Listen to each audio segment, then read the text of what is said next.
En ces temps-là, Jean le Baptiste se trouvait avec 2 de ses disciples. Posant son regard sur Jésus, qui allait et qui venait, il dit, « Voici l'agneau de Dieu. » Les 2 disciples entendirent ce qu'il disait et ils suivirent Jésus. Se retournant, Jésus vit qu'ils le suivaient et leur dit, « Que cherchez-vous » Ils lui répondirent, « Rabbi, ce qui veut dire maître, où demeures-tu » Il leur dit, « Venez et vous verrez. » Ils allèrent donc, ils virent où il demeurait.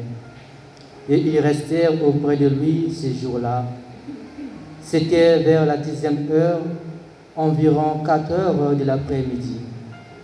André, le frère de Simon-Pierre, était l'un des 2 disciples qui avaient entendu la parole de Jean et qui avaient suivi Jésus.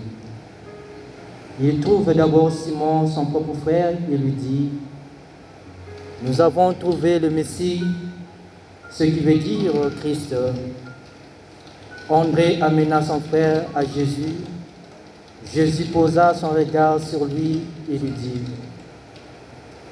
« Tu es Simon, fils de Jean. Tu t'appelleras Képhas, ce qui veut dire Pierre. » Acclamons la parole de Dieu.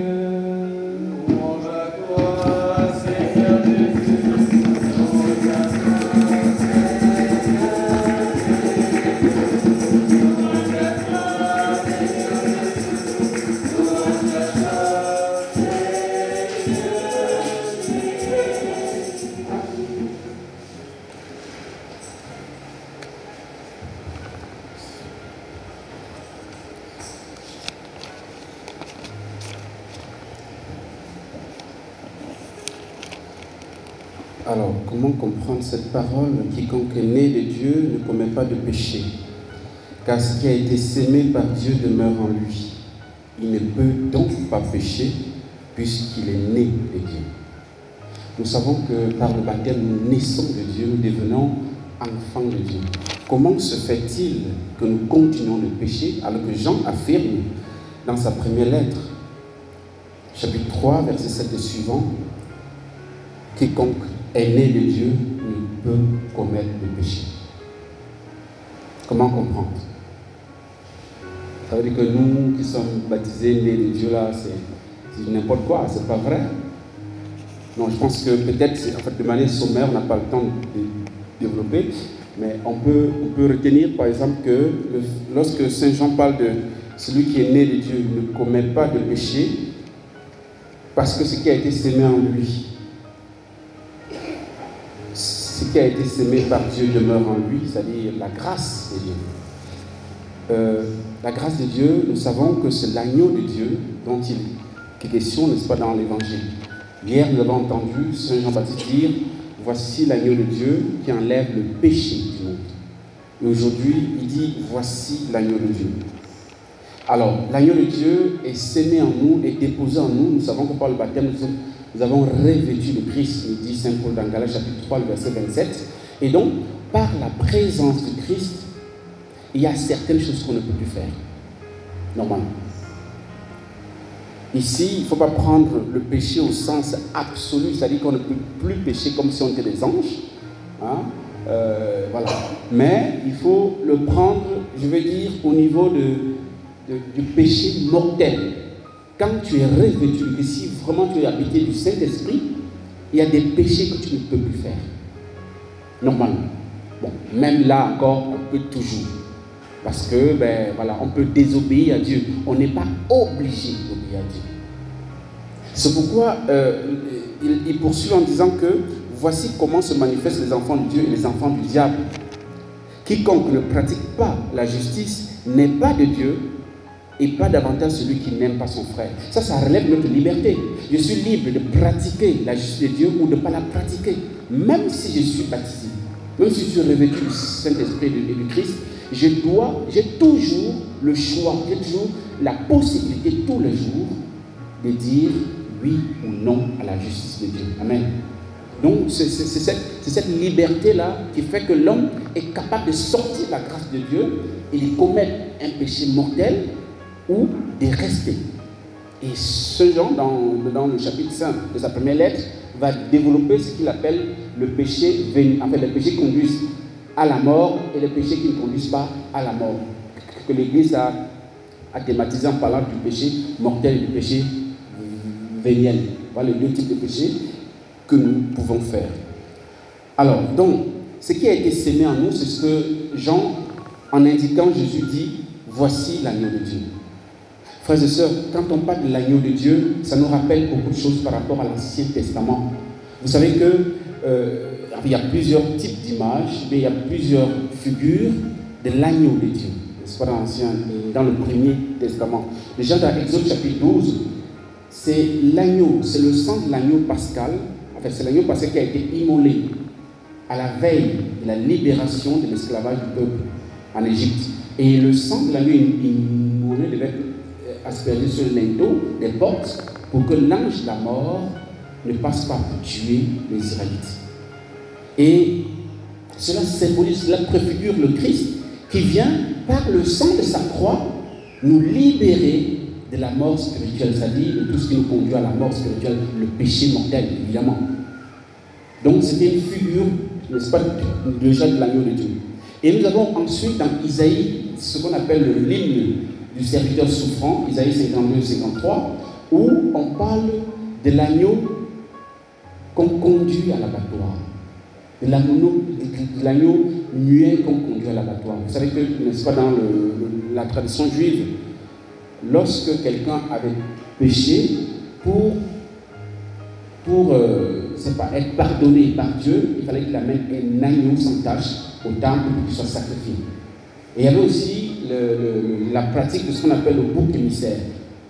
C'est-à-dire qu'on prenait un bouc sur lequel on conjurait, c'est-à-dire que s'il y avait un problème sur le plan, en fait, dans la communauté, une peste, ou bien alors un péché qui régnait dans la communauté, on prenait un bouc sur lequel on devait décharger les péchés de tout le monde sur lui et on le chasse hors du village.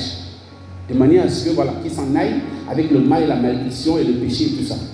Et Jésus est celui qui est venu, selon Isaïe 52-53, porter sur lui le péché du monde, du peuple, pour l'en libérer.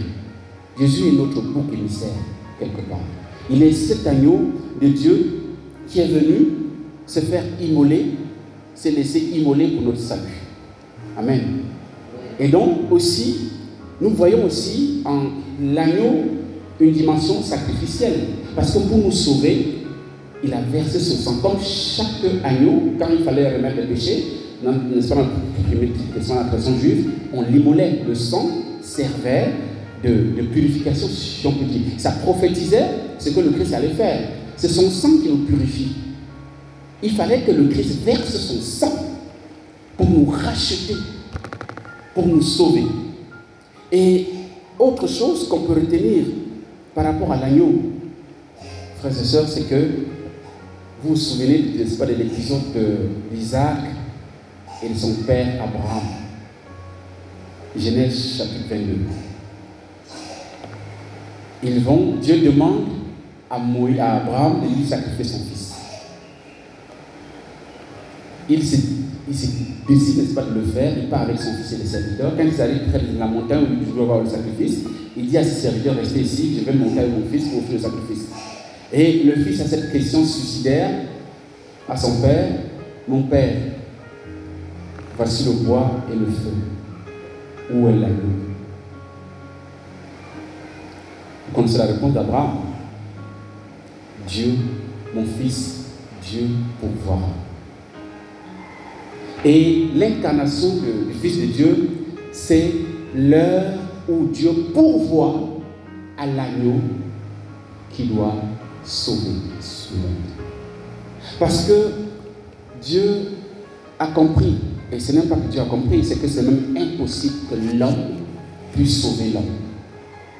Donc même si Isaac avait été sacrifié, ça n'aurait servi à rien.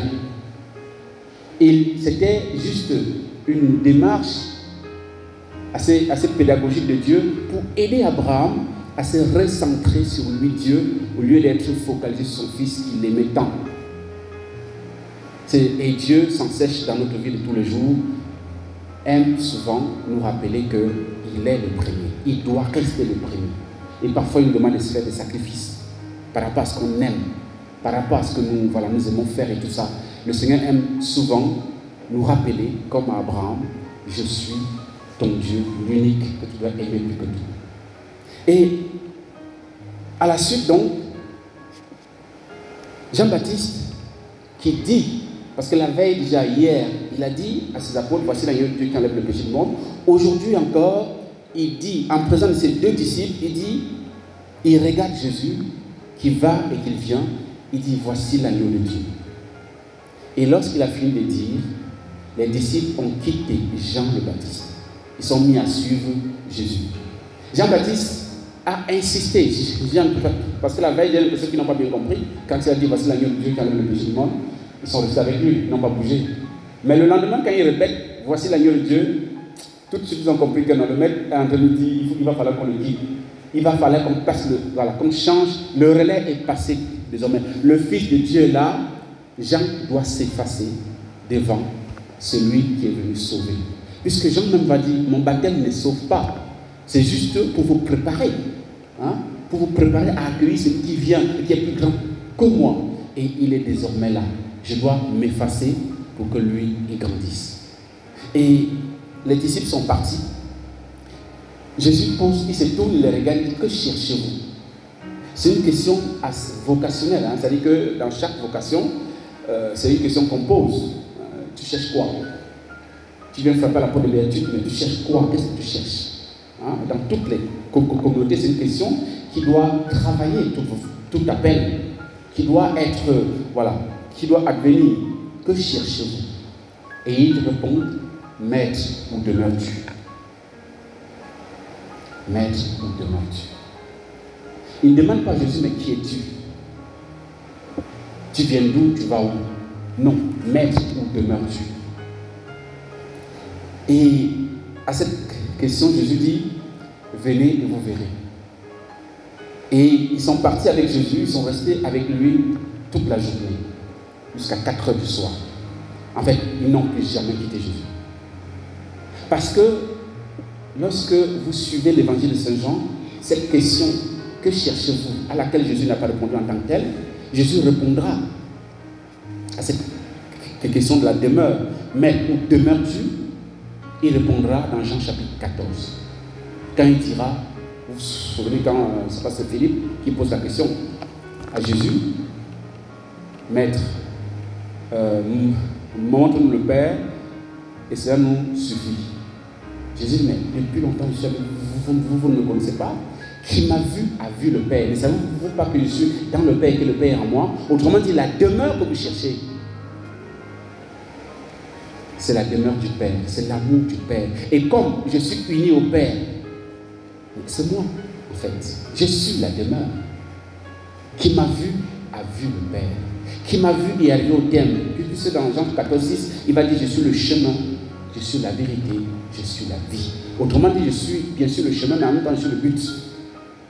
Je suis le moyen, en même temps je suis l'arrivée, je suis le point d'arrivée. Frères et sœurs, je pense que les apôtres aujourd'hui, les deux premiers qui suivent Jésus, nous invitent à faire de même. Suivre Jésus jusqu'au bout. Suivre Jésus, pourquoi? Parce qu'il est l'agneau, il n'est pas n'importe qui. Il est l'agneau de Dieu. Donc celui en qui nous avons la rémission de nos péchés. Et tout à l'heure, la messe, l'église a repris ça dans la liturgie. Voici l'agneau de Dieu qui enlève le péché du monde. Et nous, voilà, on répond, Seigneur, je ne suis pas digne de recevoir, mais dis-moi une parole, je serai guéri. Dis-moi une parole, je serai guéri. Demandons, frères et sœurs, à André, parce que l'autre disciple n'est pas nommé, André et l'autre disciple, que nous croyons, avec la tradition de l'Église de ces gens, que la grâce de suivre Jésus de manière nouvelle aujourd'hui. Et que nous puissions ne plus jamais nous détourner de son chemin, quoi qu'il arrive, même si nos péchés nous fatiguent, que nous ne décourageons jamais, parce que Jésus est l'agneau de Dieu qui enlève le péché du monde. Amen.